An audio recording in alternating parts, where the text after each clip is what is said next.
Well, good evening and welcome to Tucker Carlson Tonight. Earlier this week, as you doubtless saw, Kathy Griffin released a video of herself posing with a bloody mannequin head made up to look like President Trump. Well, as comedy, it failed completely. Nobody thought it was funny. As performance art, it was lame, least creative stunt of the week by far. As a political statement, it didn't even make any sense, but it did have the effect of briefly making Griffin famous again, and of course that was likely the whole point. Today, Griffin elbowed her way back into the news cycle, holding a press conference with celebrity misery chaser Lisa Bloom. Here's part of what she said. Image that I participated in, that apology absolutely stands. I feel horrible. I have performed in war zones. The idea that this, made people think of this tragedy, to have been touched by this tragedy, is horrifying and it's horrible. Trust me, if I could redo the whole thing, I would have had a blow-up doll and no ketchup. I'm going to make fun of the president. And you know what? I'm going to make fun of him more now. More. I'm not afraid of Donald Trump. He's a bully.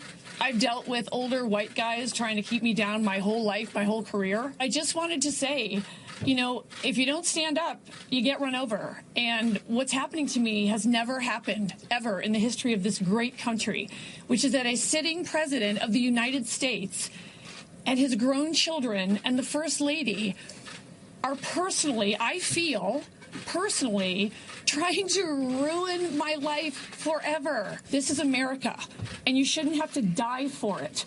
The death threats that I'm getting are constant, and they are detailed, and they are serious, and they are specific.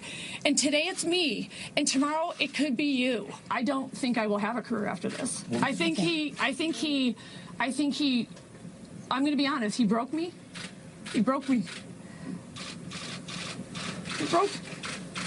And then I was like, no, this isn't right. It's just not right. There's a bunch of old white guys trying to silence me, and I'm just here to say that's wrong. It's just unbelievable. I mean, where to begin? Kathy Griffin isn't particularly talented or amusing, so in a way she does have a point. It's a little disproportionate for all of us to heap so much attention on someone who probably shouldn't be famous in the first place. So why are we doing this segment? Well, because whether she realizes it or not, and I'd bet money she has no idea, Griffin is an important figure in American life in that she's the perfect embodiment of what the modern left believes. Consider carefully what she said today.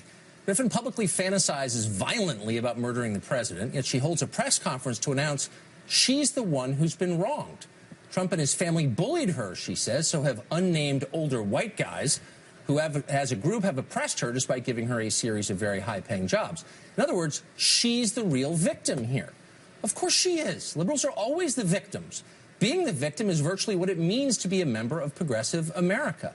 Victimhood has more benefits, it turns out, than AAA, and it's free.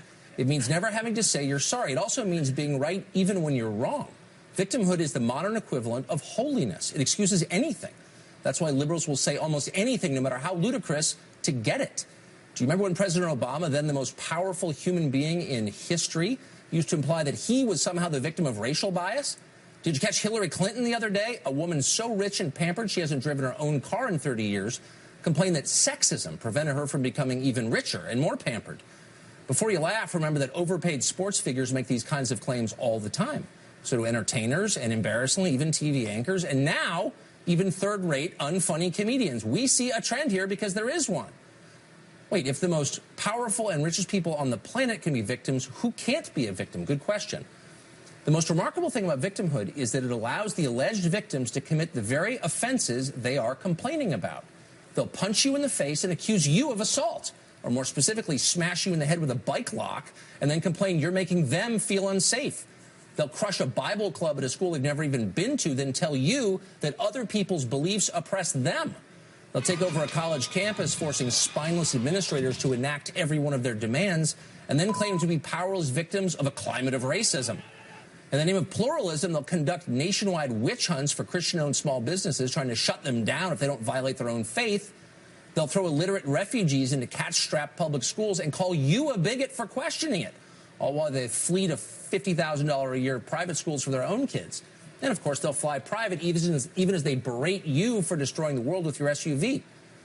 It used to be that the point of running a country was to make things better for the people who lived there.